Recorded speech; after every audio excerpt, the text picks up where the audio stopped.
2, 1. This is Dave Schuman here for the Success for Life podcast. I got on a guest that I haven't actually spoken to in a long time, but we used to run around back in the day at some of the football camps that were running. I want to welcome Derrick Furlow. Played football at the University of Tennessee. He's become a success coach, really. I mean, that's the best way to put it. Somebody who's really trying to help other people figure out their paths to be successful. He's an entrepreneur that started different businesses, and I let him talk about that. I think he's a real innovator in how he, kind of approaches his approach to things that are important in trying to become successful. Derrick, tell everybody a little bit about your background and what you're doing and where you came from and all that. Well, man, Dave, first and foremost, man, appreciate you for having me on. And you're right, we definitely go back, and it's good to catch up and good to see you. It's been a while. But me, I'm Derrick Furlow. I'm originally from Southwest Atlanta. Grew up with a single mom raising 3 kids. So growing up in Southwest Atlanta, we were definitely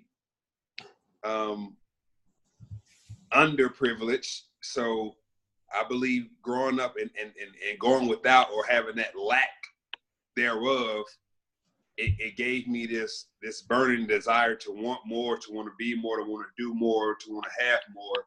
And I wasn't really sure how that was going to happen or what was going to be the vehicle to allow that to happen for me. But over a period of time, I saw my mom struggle, and I saw her move relentlessly to put us in the best environment, in the best situation, so we could have a better life. And at one point in time, I remember us moving out of Southwest Atlanta down to this place called Griffin, Georgia. And when we got down there, my mom had a chance to meet what's today her husband, and she was able to get married. And I seen life get better just because, for one, she didn't have to do it on her own. So I was definitely thankful for that as a kid. However, I seen her never settle in the midst of all the struggling that we went through.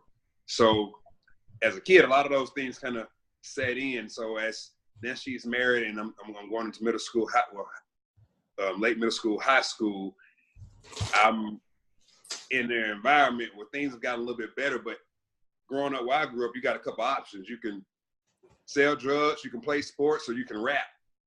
Dave, I was pretty good with words, man, but I knew I had to get a big break. So, and this break wasn't coming. So Def didn't respond to none of my emails and my letters that I sent them. So rapping might not be my way out. The selling drugs part, man, I grew up with a lot of talented athletes.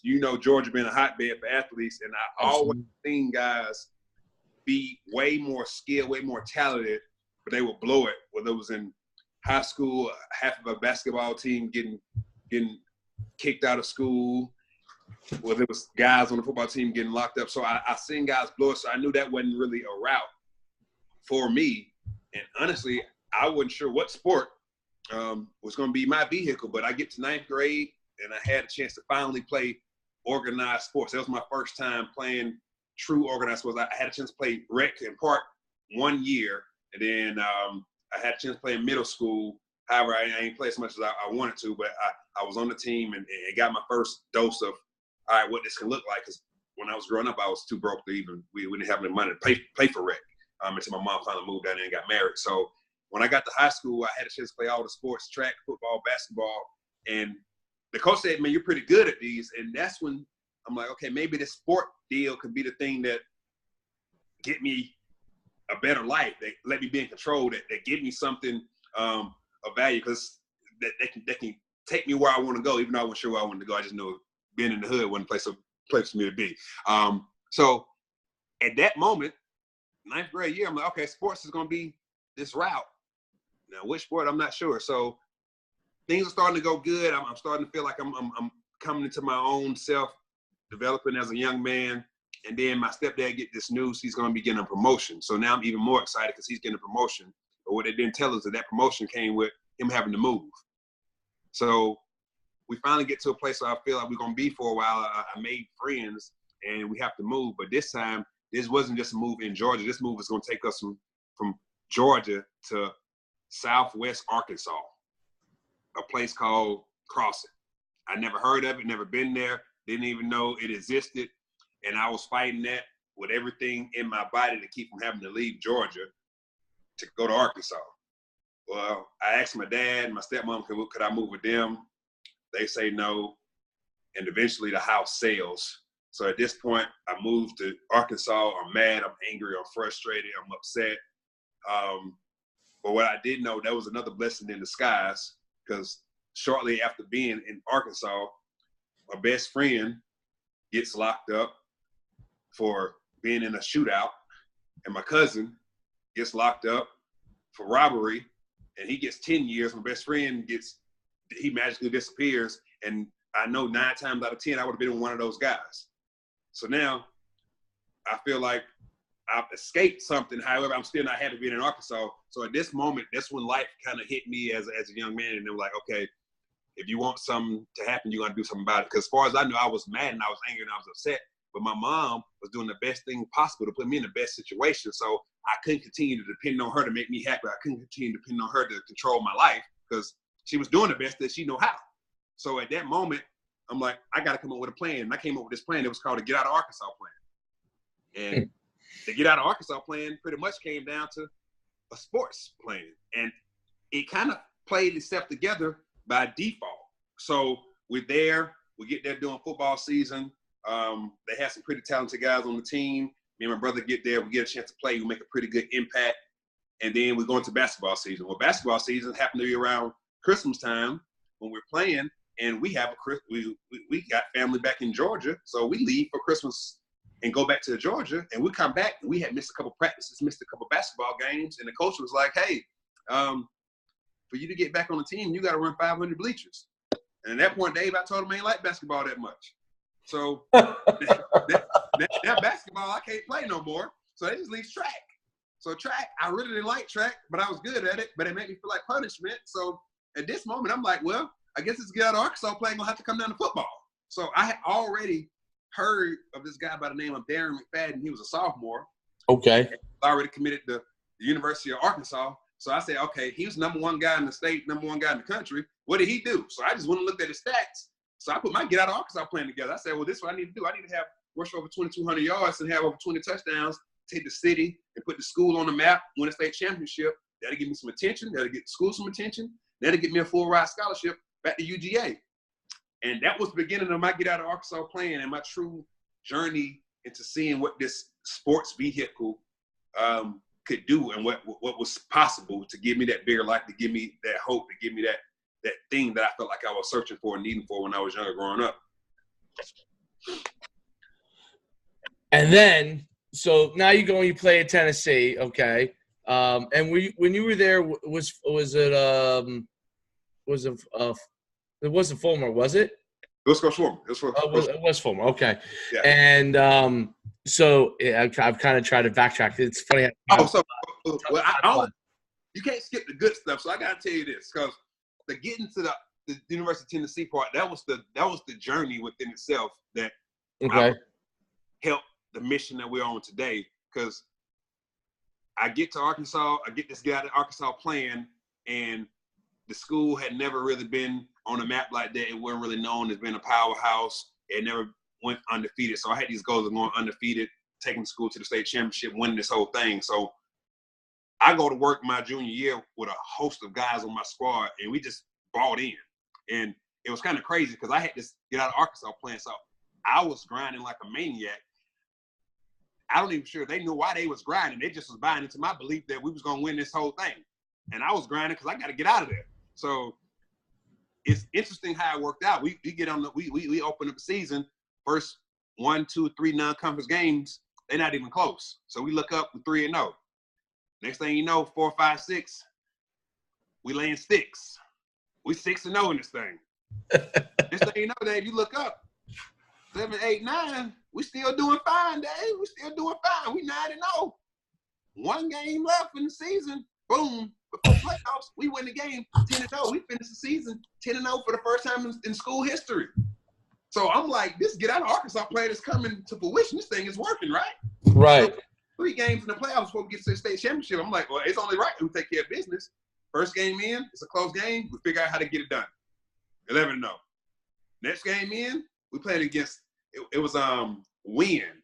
They in like Northwest Arkansas, something like that. We played against a team spread offense. Close game. Fourth quarter comes down to a couple major plays. We figured out how to get the job done.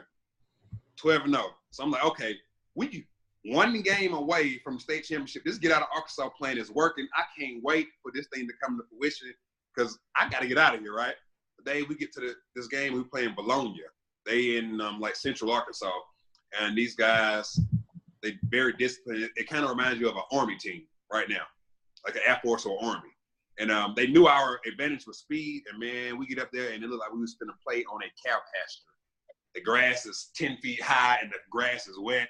And, man, we get out there on that field. We can't turn. We can't run. Every time we try to turn and run, we fall. So we pretty much played. We tackled ourselves the whole game. It was 14-0 the whole game to the fourth quarter. We scored 14-7. They end up scoring again 21-7. We lose that game. They get out of Arkansas playing crashes and burns, Dave. Burns, Dave. Although you still went pretty far, so you went to the championship, right? We were one game away from the championship. And so, I mean, you helped take a program that had never been there before, right? And so, I mean, and then what happened from that point forward? So then did Tennessee come in and or how did that all come to fruition? I got to tell you, because it looks like it's all going, it's all good, all sunshine and rainbows. But right. What about life right here? So that game happens, and of course, I get some attention. The school gets some attention. The school's on the map. The city started being on the map. That caught a lot of people's attention. We had a good, solid team. It wasn't just a one-man wrecking crew, even though it worked out in the long run in my favor. Right. So we started getting attention. All of a sudden, I started getting a chance to go on these visits. So I'm going on visits, Ole Miss, LSU, going to Georgia. I went to Georgia like 5 times because that's why I planned on going. Right. All these smaller schools, these D1 AA's, I'm like, look, you know what? I went to visit ULM, Monroe, Florida Atlantic, Siemens Star. You know what? I'm not coming down there. Like, my mind was made up. So the ego of a young guy, you know what? I appreciate y'all, but I'm not coming down there. So I already know I'm going. So I'm burning bridges now. Now I'm burning bridges. I'm turning away all these smaller schools because I already know I'm going. Me and Georgia done talked 4 or 5 times. I go to their senior camps, all this good stuff. Coach Rucker's there. He's like, hey, you gonna come in? He was running back coach. Coach Rick's there. So I'm like, okay, cool.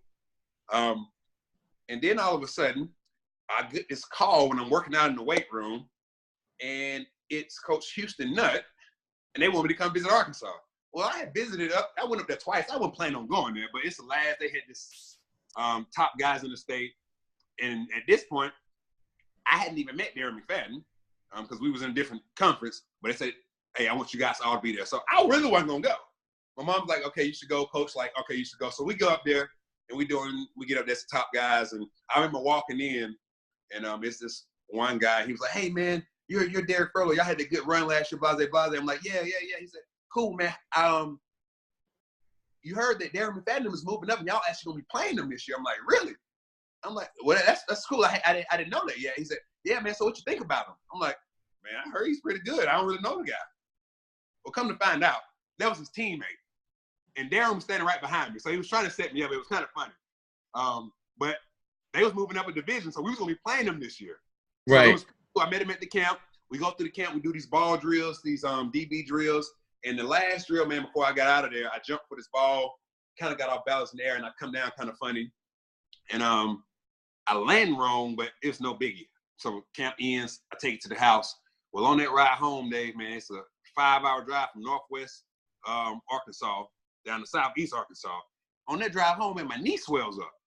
So in my head, it's the size of a grapefruit, but I'm like, all right, I did something to it, but it ain't came in the major. So come to find out, they said I had tore my meniscus, so I had to get a scope. So a week, 2 goes by, I finally get the appointment to go get the scope. And coach was like, hey, you know what, you get the scope, we'll let you rehab for a little bit, and you just, the first couple games, we'll just sit you out, you come back, when conference play start, we'll take care of business. So Dave, I go to get the scope. I get the scope done in Louisiana because we're so far south in Arkansas. the best doctors was in Louisiana besides going hundreds of miles the other direction. Right. And I'm in the hospital, and I remember waking up as I'm getting rolled out the emergency room, and I tap my left leg, and I'm kind of in the fog in the daze, and it's this brace on my leg. And as I come to, I see the doctor over my right shoulder. I'm like, hey, doc, what's this brace? And at that moment, the doc said, we repaired your ACL. Oh. Yes. And at that moment, I felt like my life ended. I woke up, ACL, what? What do you mean you repair my ACL? That's not what I was here for. And stuff hit the fan. My mom comes in, I'm mad, I'm crying, I'm yelling, and come to find out, the doctor said that it was partially torn. Oh, and yeah. if not fixed it, it would have been considered malpractice. And at that moment, I was obsolete off the football landscape. My dreams, the get out of Arkansas plan, all that I saw that I was working on, I felt like it was just took from me. It was just stripped from me. And at this moment, I wasn't sure what to do. I was mad at the world, angry, upset, frustrated, because everything that I had been working for, it was finally in my control, and it just got took from me from a surgery I wasn't even supposed to have. And at that moment, man, I think that's when a lot of what I'm doing today kind of came to fruition, even though I didn't even know it, because at this point, all those schools that I had visited, especially Georgia, Coach Rucker ended up taking the job at the University of Texas. So now all those relationships that I was visiting when I was going to Georgia, guess what? Those relationships stopped talking. Coach Rick wasn't recruiting me. Coach Rucker was. All those small schools I had talked to, I told them I wasn't coming. So guess what? They weren't looking at me anymore. All of a sudden, I had options to having no options. Wow. Yeah. So this was your senior year, right? So this is okay. Missed the whole senior year, Dave. Wow. So the team started off 3-0 because Coach didn't release the news. And when they heard I wasn't coming back, they pretty much doubled down on a couple of good receivers we had, one of them being my brother. And we couldn't score. They ended up finishing the season 5-5. The exact same teams minus a couple guys. Wow. And at this moment, I'm like, I remember sitting in my room doing the rehab, and I was mad, I was angry, I was crying, and I was just laying on my bed saying, why me, Lord, why me? And I remember someone saying to me, I gave you that football stage for my glory, and you was using that football stage for your own personal, selfish ambitions, reasons, and goals. And since I gave you that stage, I had to take it away from you to get your attention.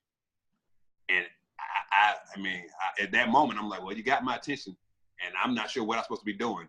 And in my head, I had this false sense of Cinderellahood that I'm gonna be able to rehab 3 times a day, and I'm gonna come back before the season ends and still help the team make playoffs, right? Well, it didn't work like that.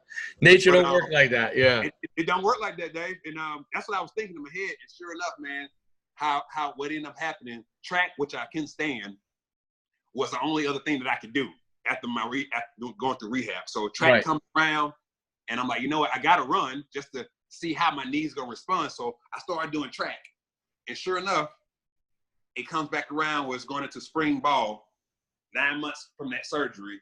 And I get this letter in the mail 2 months, no, actually a month before graduation, and this invited me to the spring fling at the University of Tennessee. I never visited Tennessee in my life. I seen Tennessee play one time in 2004, and they was playing against Georgia. And guess who I was rooting for, Dave? What? I was rooting for Georgia. All right, so that's on play. Yeah. Well, find out, I get this letter in the mail. I had no idea how I got it, why Tennessee sent it to me.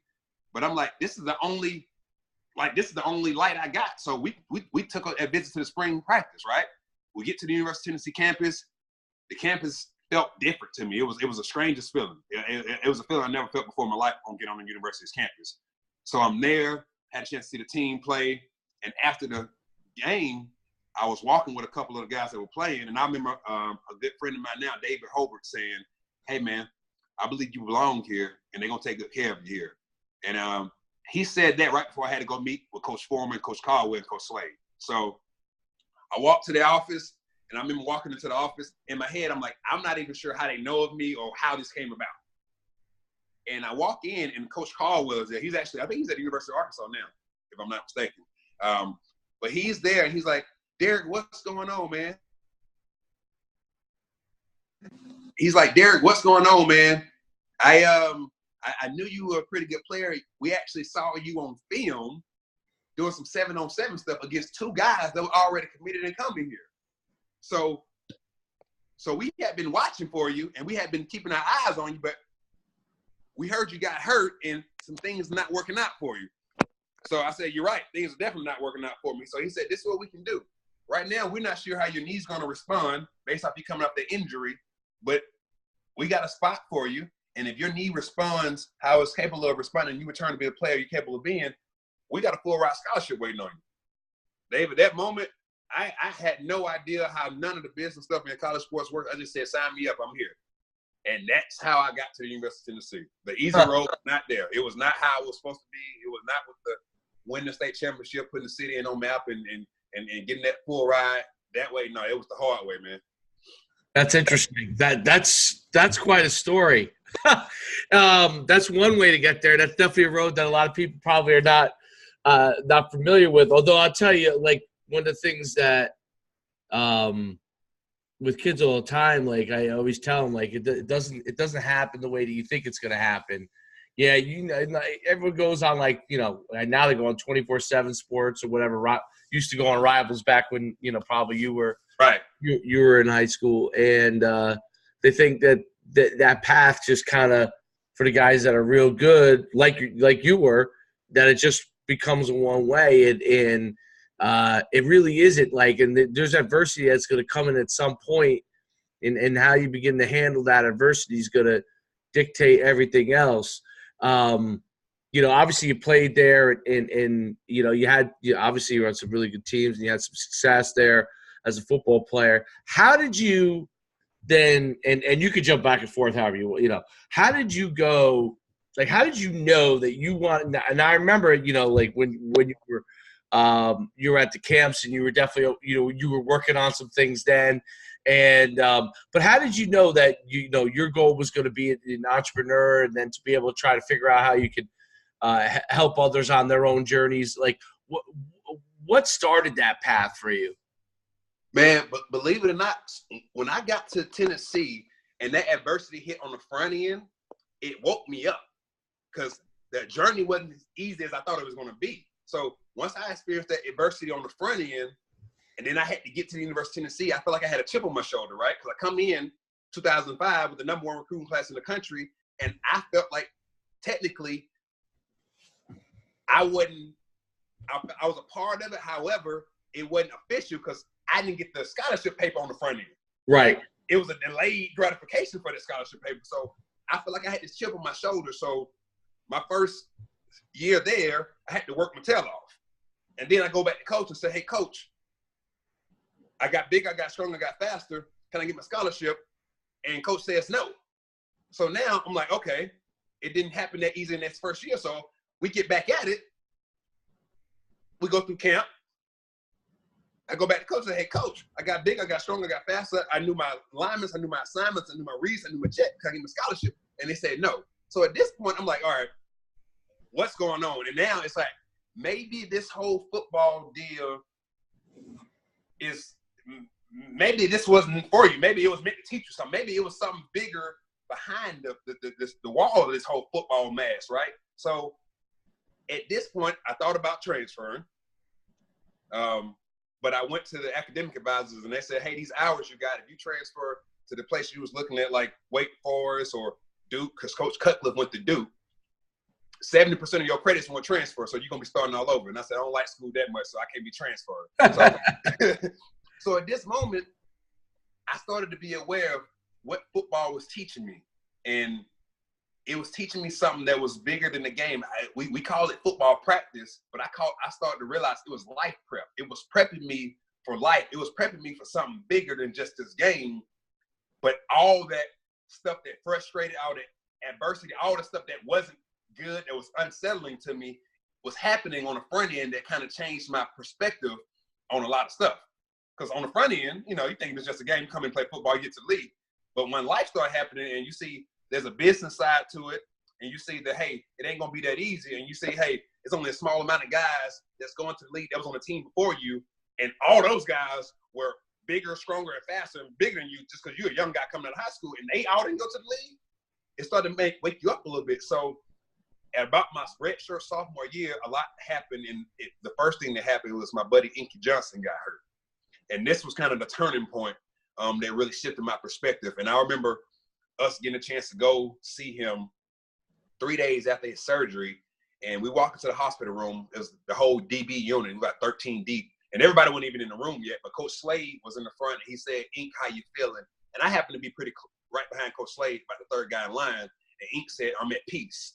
And when Ink said I'm at peace, it hit me because I was sitting there mad, angry, frustrated, upset about my scholarship. I hadn't got it yet. Felt like I earned it. Felt like I was getting gypped.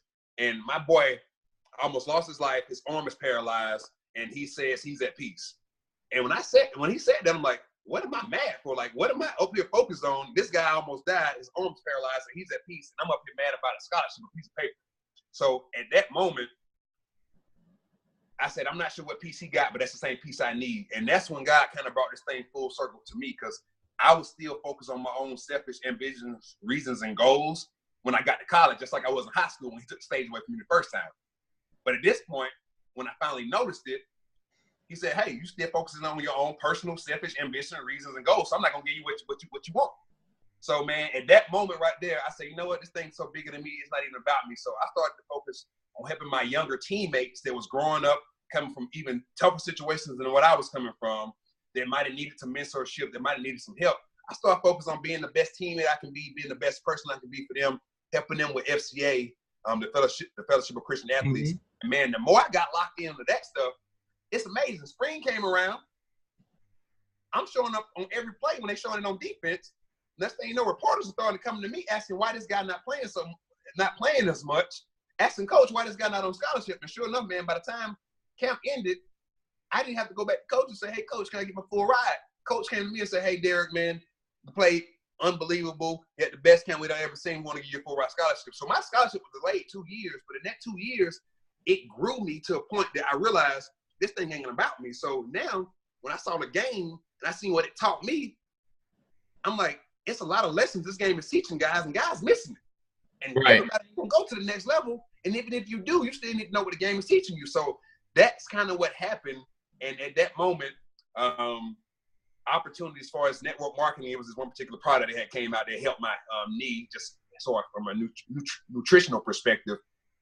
I seen that as a way to help myself, and it helped me, so I shared it with other teammates as well, and they got some benefits from it. So at that point, I seen guys get health benefits, so that's kind of what's made me trigger, okay, if this sports thing don't work out, football give you a brand, it gives you a stage, it teaches you a lot of life lessons. How can you use that for a vehicle and create a vehicle that allow you to do something with this football stage, because it's really bigger than this football game in general. So that's kind of how it all triggered me my red shirt sophomore year.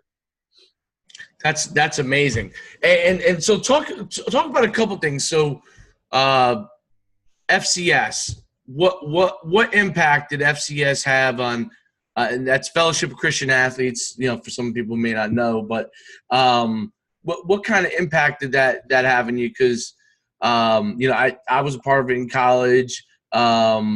You know, it's funny because in North Jersey where I live, and I coach up here, and we're trying to kind of grow it up here, and it's not easy. It's a lot easier in the South to grow. You know, in the Northeast it's a lot harder. Yeah. Especially in the public schools, like they don't you know, there's a lot of hoops you got to jump through to get that done. So talk a little bit about you know, how FCA helped you, and what, you know, what kind of guidance that provided for you as you were going through some of these things. Man, FCA helped me. For one, it helped my relationship with the Lord, with Christ. It made me realize that, hey, I was put here for something bigger than this game, and it kind of took the edge off, because it allowed me to focus on controlling the controllables. Prior to that, I was trying to control everything, and I couldn't control everything. So right. It allowed me to control the controllables, which when it got down to practice, when it came down to studying film, when it came down to taking care of grades, when it came down to those things that I can directly do, that's what I was supposed to do. Everything else, as far as how a coaching decided to play me, how a coach decided to not play me, or what play calls coach called, like all that stuff I couldn't control. So it allowed me to just really take a step back and realize, hey, man, this thing bigger than you, and all you can do is control the controllables. And then from there, it made me realize that, hey, this football game right here, this is just a game. this is a blessing. This is a gift. This is an opportunity. It ain't life or death. And right. once you realize that, man, it made you more grateful, and it made the game fun versus when you'll be at practice and you didn't necessarily want to be at practice because, oh man, I got to do this. I got to do this. It made it where I get to do this. Man, I get a chance to go out here and play in front of these people. So it changed the whole perspective of it, and it became fun again. And also, it made a lot of guys playing sports, man, they feel like they got to be Superman and feel like they can't be vulnerable and realize they got to do it all on their own. And when you get a chance to really just lock in and give your faith and your trust to the Lord, man, it makes it easier on you. Because if things don't go your way, if things don't work out, it's all good. Like, because you ain't holding that weight of the world on yourself. And when you got a lot of guys and you get your teammates on the same page, it makes you play together. Because you believing in something that's bigger than you. So now when you get tested, not only are you not going to quit on your brother to your left, your brother to your right, but you realize you're in that test for a reason, and it just made you realize it's stuff you can still learn. So it opened my eyes and helped me focus so much and relieved a lot of the excess indirect pressure of what you are supposed to look like, what you're supposed to act like, what you're supposed to be like, that stereotypical athlete get. And it made it where, man, I'm a kid with an opportunity, and I get a chance to take advantage of it, and I'm grateful for it, and it just changed the whole perspective of it. So it was so unreal, man, and then allowed me to grow that relationship, to get that peace that Inky had. It set the foundation for me to have that peace, being away from my parents, being away from the people that was going to help me go to church and keep me aligned. FCA gave me some accountability off the field with my spiritual walk. So I was getting that physical cardio on the field. I was getting that mental cardio with the playbooks and in class, but also getting that spiritual cardio that was allowing me to become a well-rounded individual. So now, as life hit me at any angle, I was prepared to attack it now, unlike if I wouldn't have not had that, had my armor on with FCA, man. So it did so many wonders for me. Inky Johnson. So that's interesting. I didn't realize that you played with him. Obviously, he's become, a worldwide speaker and everything. And some people know his story. Not everybody knows the story, but obviously, I've seen his story before. I've seen him speak. What are some of the things? Like, I mean, do you still get in touch with? Do you talk to Inky? Okay. Yeah. So how is that? I guess maybe things you've learned from him. But also helped you kind of understand your own, success journey, like looking at what Inky's been able to do. And he's literally a worldwide speaker, and shares his story with people, and shares, how he's been able to become successful from it, and started at a really young age. I mean, he, I don't know exactly how young, but he was really young, like very fresh out of college. Yep. What are some things that you learned from him and someone who speaks to him on a regular basis and in your own kind of path? So Dave, that's funny you said it, man, because from that moment, from the hospital to now, Ink's been my guy. However, we talked about the game differently. Like the lingo of the game, we use it in our personal lives, right? So this is kind of what helped set the foundation for what I'm doing now, because me and Ink would go back and forth, and we would apply a lot of the things that we did in practice, whether it was, let's say we're going to watch film. Let's say we're going to do some extra after practice. Let's say we're going to do some one-on-one drills. We call that stuff right there life prep. So when me and Ink would go back and forth and wonder, okay, we see guys that was coming out before us. Some guys go to the league, some guys don't. Then the guys that didn't, or the guys that had a short-lived career in the league, whether we played against them or whether we knew them, we seen them the fall off. We seen them struggle with what was next for their life. And me and Ink we were questioning, because we would say, man, if these guys can go through all this playing in the SEC, you should be able to do anything. But do guys turn the switch off? Do guys not apply it? It does not carry over. And at that moment, it was kind of like, I'm with Ink. He's starting to speak. And in my head, I'm like, all right, there's not a book, there's not a class, there's not a course that you can read that say, hey, I learned this in sports. How do I apply it in life and in business? However, me and Inky had the conversation on a regular basis, so I knew I wasn't the only one who was getting, okay, I learned this in sports. I learned how to use adversity and use it to my advantage. He was living using his adversity to his advantage, but there's not a class that shows you how to do it. So that's kind of where the whole concept of sports life business, where they all come together, came about, because I'm sitting here thinking it, doing it on a smaller level. Ink's doing it on a level that's scaling and growing, and people can see it. So the proof that, hey, you can learn something from sports, and sport wasn't just really preparing you for the football game. It was preparing you for the adversity when you get ready to when you lose your arm. It was preparing you for the adversity when you one season away from the NFL, and it took it away from you. I was one season away from getting a full ride scholarship to college. It was taken away from me. So sports was preparing us for, hey, you're gonna get in life, and you think you're gonna get this job, and you want interview away, and all of a sudden they hire somebody else. So we was able to just see the correlation. So our conversations, the ones we still have today, we try to figure out, okay, what did we learn in sports that we can take away? I call this TCC. You take away, you correlate it, and you carry it over. What did we learn in sports that we was able to take away, correlate, and carry over? So everything we do, for example, when it comes down to him being this speaker that you see, people don't understand, he prepares his speaking just like he prepares for the game. So this is a formula that I created, but it's created in sports. However, a lot of guys don't use it in life, and I call it the learning formula. Well, when you think about it, Dave, you're a coach, you know how this works. If you are preparing for a team, first you get a team a scouting report, right?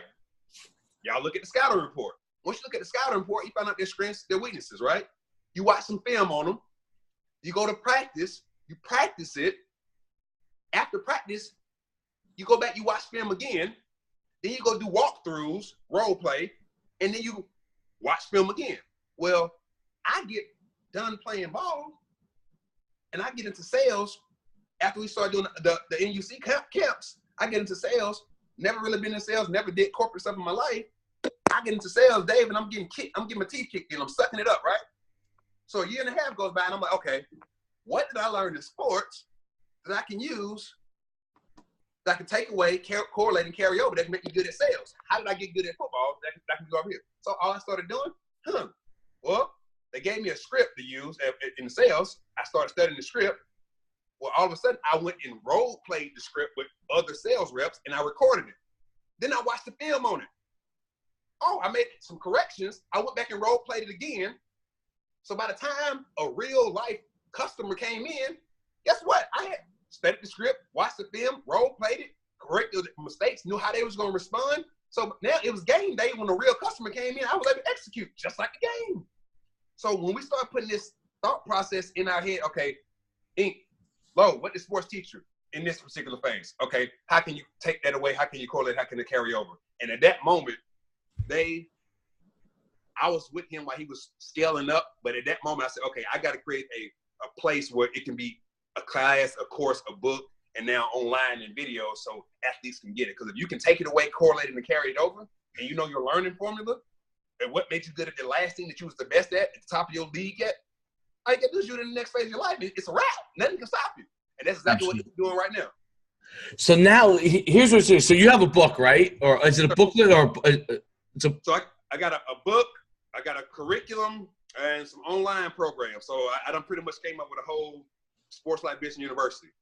So okay, great. So talk a little bit about like what you're trying to get people to be able to take away from that and learn from your book and your courses. Talk a little bit about that.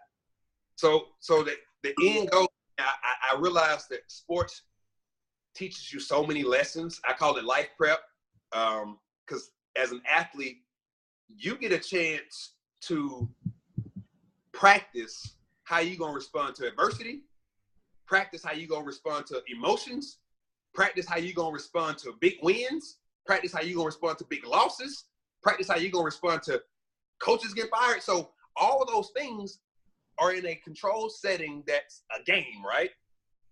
Well, when you get into life, life is going to happen, and guess what? You're going to have some big wins in life and some big losses. Well, sports allowed you to practice how you're going to respond. Oh, you get into life, you might get fired. Sports allowed you to practice how you're going to respond. Oh, when you get into life, you're going to get married and you ain't going to always get along with somebody. Well, when you was with your teammates, you didn't always get along, but you had to work it out because I had a game plan. So I seen the correlation. So with the first book, What's Next? How to Transition Like a Champ, athletes on any level, whether it's high school, college, or professional, when they get done, a lot of them go through what I called, it's a lot of different reasons why they don't transition the best that they possibly can transition. So this book is designed, for one, to help walk them through that transition process and show them how to transition like a champion. Because deep down, they already got the principles, but they got the switch turned off. They don't think it correlates. They don't think it's relevant. They don't carry it over to the next phase of their life. And if they just take the time to make it relevant and correlate it and carry it over, the next phase of whatever they do, they can pick up right where they left off in the last phase. However, most athletes fall off because they turn off the switch, don't think all those lessons, all those hours in the gym, all those hours in the pool, on the mound correlate, all that film study correlate, all that extra mental toughness correlate, all that discipline correlates. They don't think it correlates, so they fall off. So What's Next is designed to show them how to take all those principles, philosophies that the game done taught you, figure out which ones work for you, show you how to take it away and correlate it, and then show you how to carry it over to the next phase of your life. So now you don't have this 3-year, 4-year, 5-year identity jail crisis where you don't know who you are, you don't know how to respond, you don't know how to do the next thing, and then you're sitting here suffering and your family's suffering, everybody's suffering around you because you're caught up hoop dreaming, thinking that, oh, you still can go play sports and still watching your high school film or still watching your college film 20 years later, and you ain't made any progress in your life.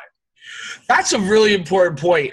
So, one of the things that I've seen in with great athletes, and I went through it myself, and I'm sure you went through it, is you have to be willing to humble yourself that you went to the mountaintop, whatever that mountaintop level was as an athlete, whatever your highest ability took you to be, and then you go into the next phase and you still think that you're on the mountaintop.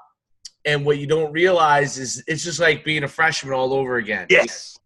And you have to realize, you have to kind of, and even if you played, 5 years in the NFL, and you might have better opportunities because of that. Right.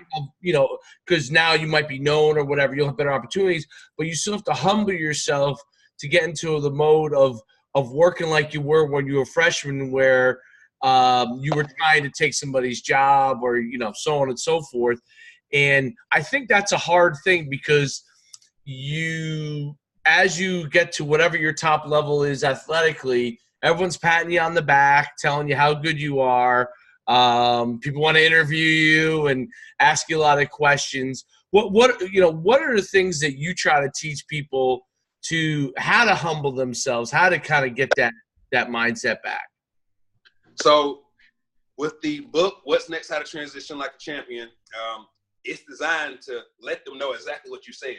That pinnacle, you was there, you're the next phase. So that could be a valley, it could be a plateau, it could be different. So it's going to identify it, and it's going to help them identify themselves as somebody outside of being an athlete, because that's their identity. And if that's gone, and that's all they feel they can be, then they won't ever do anything else. They won't ever excel in anything else. So they kind of put that self-limiting belief, oh, I'm an athlete, all I can do is ball, or all I can do is play tennis. And so for one, it's removing those false thoughts, and for one, making them come back to reality. Hey, I'm more than an athlete. I can do this. I'm capable of this, this, and this. And it just shows you that how in athletics you were versatile. You might have, let's say played, let's say on basketball, you play offense and defense on basketball. If you're on the court, you play offense and defense. So you're versatile already. And then all of a sudden, you might get some assists, you might get some rebounds, you might score some points. So you got multiple categories that you're versatile in. So the sport game done taught you that already. However, in your life, you think, oh, I'm just an athlete. It just shows you was versatile. You got rebounds, you got assists, you got blocks, like you got steals. You're versatile at doing more than one thing on that court at one time. So it makes them in tune with, hey, you're more than just an athlete, and you're versatile. So now that you know that you're more than an athlete and you're versatile, let's find out another purpose for you, because you thought football or tennis or track was your purpose. So then your purpose over, you feel like you're done living.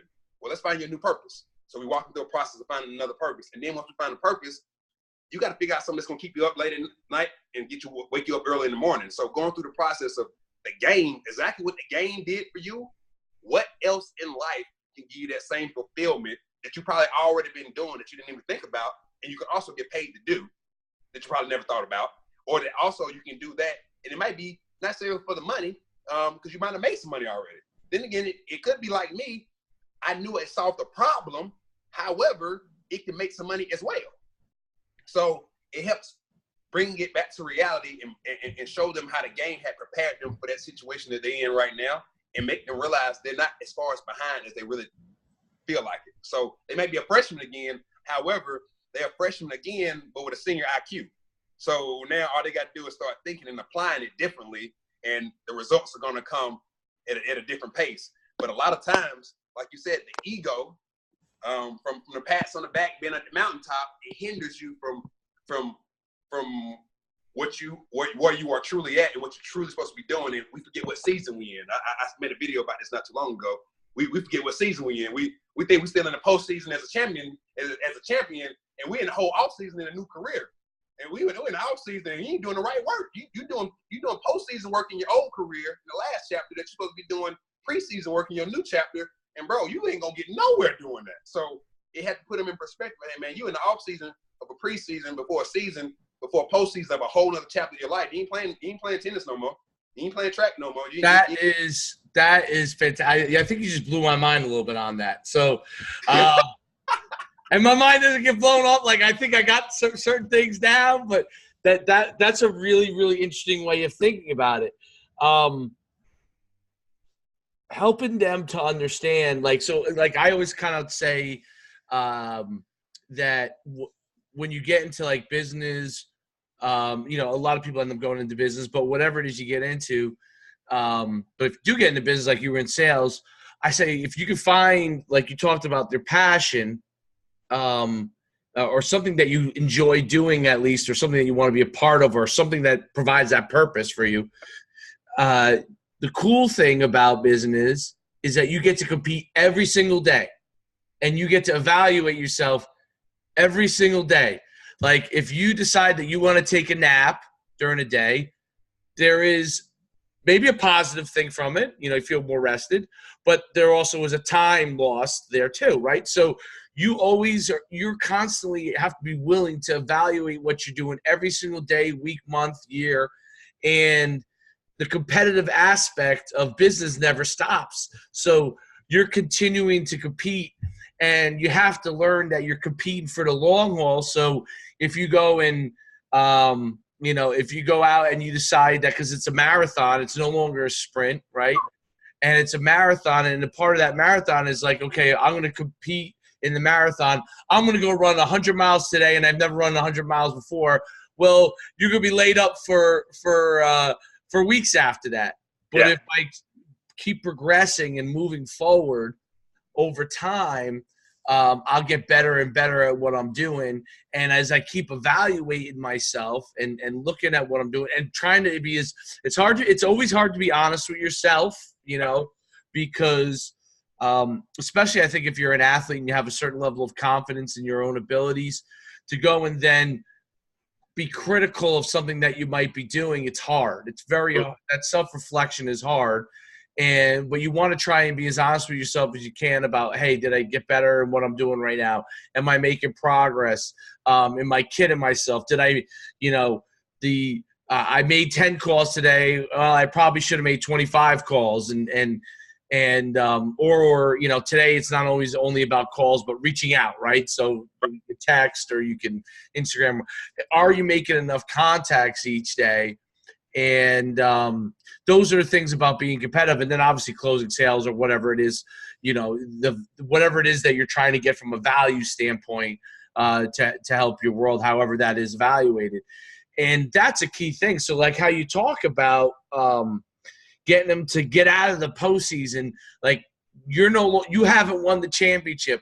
And one of the things of business is even if you think you won the championship, there's somebody else that's making way more money than you are. There's somebody that's way better than you are.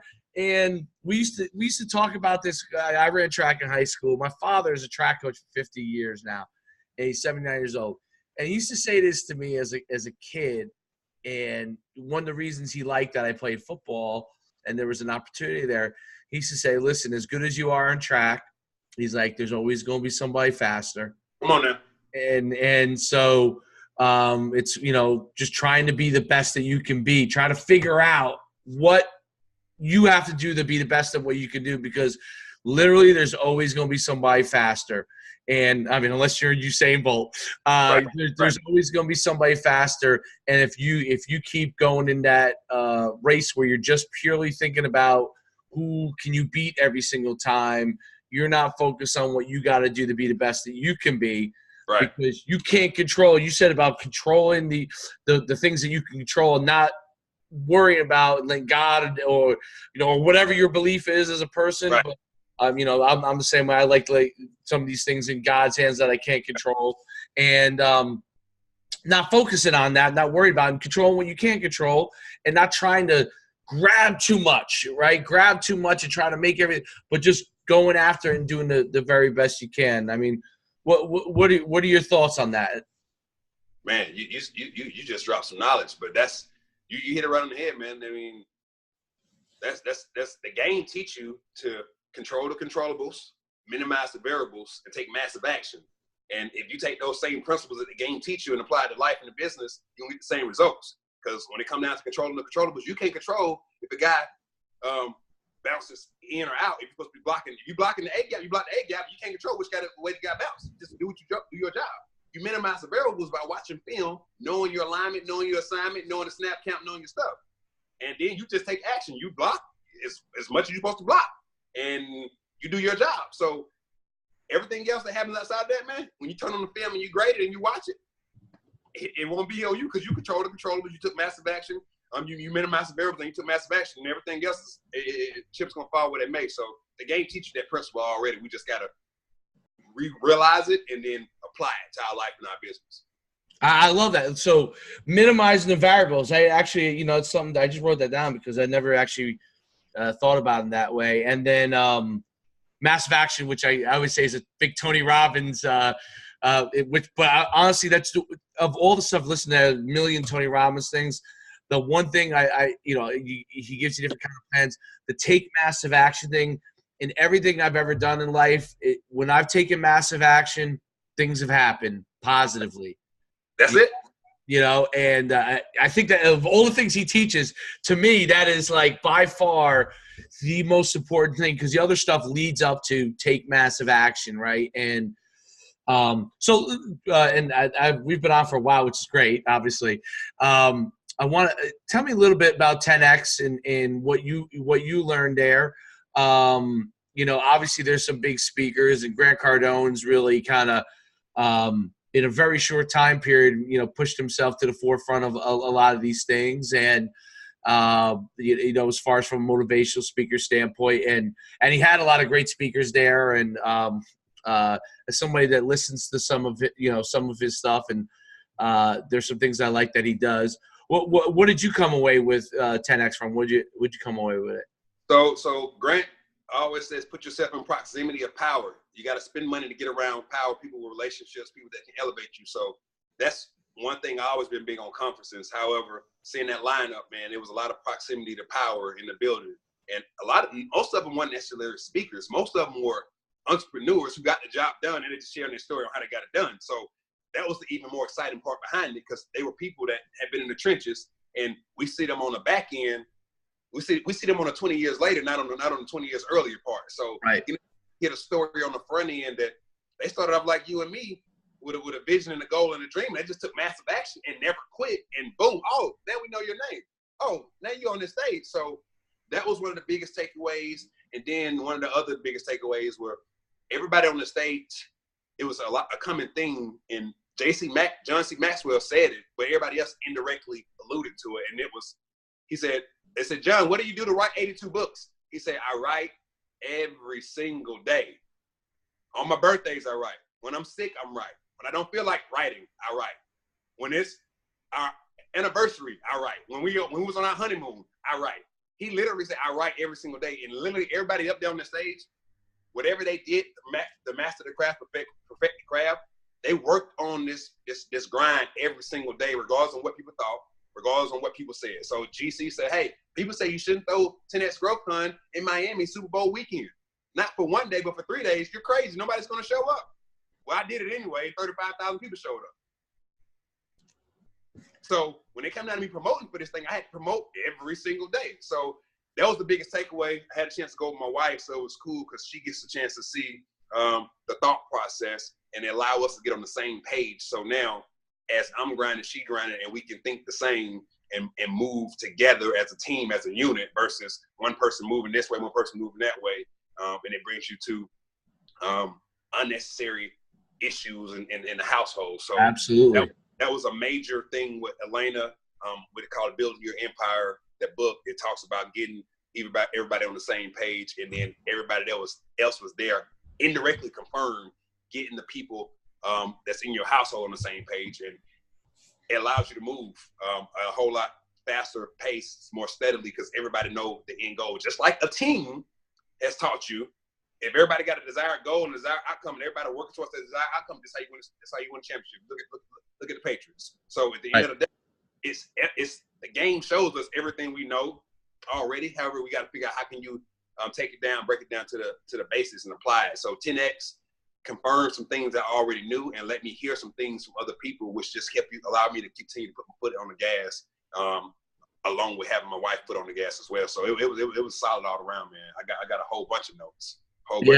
That's really cool. I think I'm going to have Elena on the podcast soon. So she told me to just schedule it up with her. So that's my girl. She's solid. Yeah. So, I mean, it's Grant's a little bit harder to get, but I mean, but Elena, it's interesting because I think it's important for people to understand that perspective as with the spouse and what you deal with in entrepreneurship. And I would say like entrepreneurship, it's my favorite journey. You know, when I was building the camps, you know, and you were on the travel squad for a while, you know, that the impact it was making and the scale that we got it to, but then we had to deal with adversity. I always tell people, like, I knew that the things that are going on in high school now with numbers was going to happen because I saw it at my camps. We went from having 25,000 athletes to now we have 6,000-7,000 athletes a year. And yeah, part of it is competitive. You know, the other companies come in. So let's say that's 3,000 or 4,000 people maybe taken away. You know, you really have had a huge – if football as a whole – maybe this is another discussion for another time, but football's been impacted by whether any of that stuff is true. You know, obviously some part of it is true, but the how widespread it is nobody really knows yet. But it had a huge impact in football. So it had a huge impact in my business. And people who I loved working with, I had to let go. Like, you know, guys that you remember being like, I love those guys. And that was hard. And so you learn a lot of things in business. Like, people think when you get into business, it's going to, you know, it just goes on that straight plane, you know, steady plane up. Right. And it really is this. It's a lot of this. And you hope that it continues overall to rise. But you're going to go through peaks and valleys and lots of highs and lows. And I had to learn that because we had so much success so quick. I really had to learn to adapt to when that book came out and that movie came out.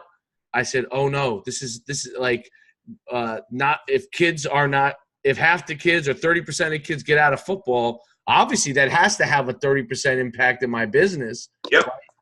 And what really started to happen was not only did it have a 30% impact in my business, but the other 20% of people who thought maybe they wanted to be an elite athlete just decided that they were going to be a high school football player. So why do you need to go to elite camps if you want to be a varsity football player? It's going to end for you at the end of high school, right? So now 50% of your business went away like that. Over the course of, over 3 or 4 years. Right. And you start to look, so you're looking at yourself, okay, what can I do to do better? And you try to adjust that and then, you adapt. So then I had to learn to adapt. I had to learn to work with people on a part-time basis. And then the load that I started to pass off on a lot of people working now had to come back on me, because financially that's what you had to do, right, in order to be able to sustain. And then I started coming up with other programs and then doing other things, and I'm doing podcasts and I'm doing different stuff that contribute to my income. I have different businesses. I have an agency now, right? And so you learn those things. And to me, like, I love what you're doing. Like, I love that you're, especially obviously the athlete thing, being an athlete and a coach, it's kind of dear to me, but I love the fact that you're helping people understand how sport and business and how that transition happens and the importance of it, in helping athletes to realize that there are more things that you can do. You're just not thinking about it in the right way, and applying the things that you do know as true within sports, and really just humbling yourself to take that step in whatever it is, business coach, whatever it is you're going to do. I think it's an amazing path. Like, I feel like if you could speak to every college around the country eventually and start to get those guys, no matter what level of sports they play, to understand that it's so much of a more impactful message than when the NCAA puts out, and the NCAA is trying, when they put out, like, you're not going to go professional in your sport. Like, athletes don't relate to that, to me. Nope, not at all. Because we all think we're going professional. Like, right. I did. Everybody thinks they're going professional. So when you start to tell them, is like, let's take what you know as an athlete and the principles that you know, and let's figure out what else you like or what else you think you can do, and let's take these principles as an athlete and begin to start applying it right now, even in college. Yes. So if you don't become a pro athlete, you're hitting the ground running. Hey, that's it. You hit the ground running. And it's funny because, as you know, like, I own an agency and I work with NFL players, the guys who are going to be NFL players, and we've had a lot of guys go to league, but obviously we've had a lot of guys that didn't, right? So you go and sometimes they'll say, this NFL thing is an all or nothing. Like, this is all I've worked. I try to tell them, like, listen, yes, I want you. Obviously, I'm your agent. I want you to make the NFL, but don't just think about it in those limiting terms. You want to do it. You should be doing everything you can to make the NFL. That's been your goal. I'm representing you because I think that you could make it. So obviously, you're here for a reason. But don't limit yourself to just that, because even Tom Brady, who is probably the closest to being able to play forever of anybody, right, it's going to come to an end for him. You could see even in the Super Bowl with him that did I lose you there? I don't know if I lost him there, but you could see even within the Super Bowl that Tom Brady, the clock is ticking. So hopefully we can get you back here. Are you there, Derrick?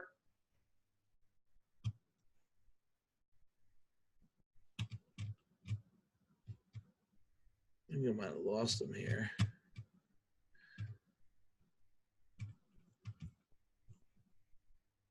It skipped out on me. Yeah, so let's wrap it up. I want you to tell everybody where they can find you, and because I can talk to you forever, and we'll get another podcast going another time. Tell people where they can, find out more about you. Obviously, a ton of athletes follow me. I want them to be able to reach out to you. Where can they find you? So if they are on social media, they can follow me on any social media platform at Derrick, Derrick Furlow, Furlow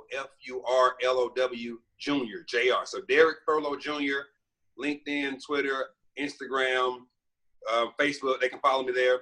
And as far as my programs, my books, any of that stuff, they can go to sportslifebusiness.com. I'm actually giving away a free copy of my book, While Supplies Last, at sportslifebusiness.com.